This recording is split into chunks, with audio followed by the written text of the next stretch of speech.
This is not going to be the sort of thing that lasts forever. I think a lot of Americans, especially in my generation, who are worried about forever endless conflicts, we have to remember, I think you said 11 weeks, a big chunk of that has been a ceasefire. This is not a forever war. We're going to take care of business and come home. That's what the president's promised, and that's exactly what he's going to deliver. Asked about that again. He stood by it, called it a perfect statement, and said he would make it again.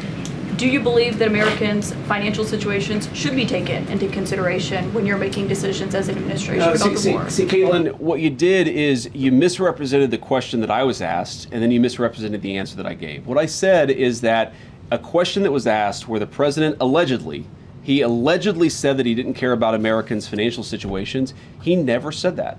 What he said is that it was totally taken out of context. What he said is that when he is negotiating with the Iranians, he's focused on the national security objectives that he's trying to achieve. Of course, the president has a mandate to be focused on a number of things. And I guarantee you every single day, I have conversations with him about it. Every single day, he's worried about his fellow Americans. He wants them to be prosperous. He wants them to thrive. He wants them to have good jobs. That's why we've done the things and taken the steps that we've taken in order to create record job growth. I've said before that we're going to go one of two options here. We're going to have a good settlement that actually gets the American people what they need, or we're going to go back to a kinetic operation. Obviously, the president prefers to get that settlement. I think the Iranians prefer to get that settlement.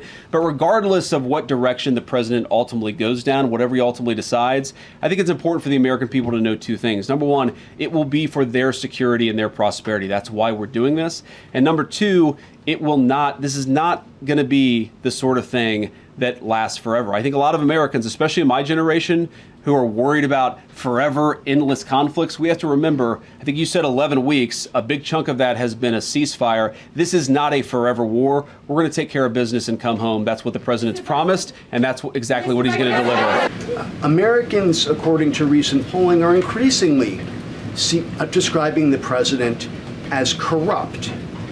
And trading stocks... This is a hell of a question. Thank you, sir.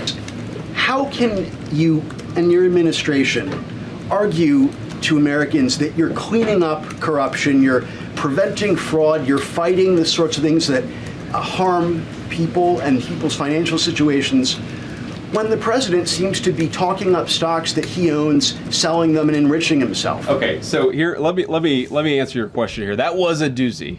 Before I answer your question, I want to just observe there are different ways to ask a question. Okay, you could just ask a question and try to get your answer, or you could do like a speech where you say, Mr. Vice President, you're a terrible human being, and so is the president, and so is the entire cabinet. And then I'm like, what's your question? And then your question is, how dare you?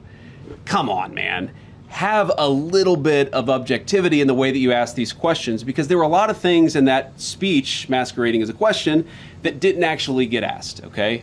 Number one, the president doesn't sit at the Oval Office on his computer on his Robinhood account buying and selling stocks. That's absurd. He has independent wealth advisors who manage his money. He is a wealthy person. He has had success in business. He's not making these stock trades himself. And your question imputes that. It doesn't say it exactly, but a reasonable person listening to that question would assume the president is sitting around and doing that. He's not. Second of all, you're right. I am a big fan of banning members of Congress from trading stocks. So is the President of the United States.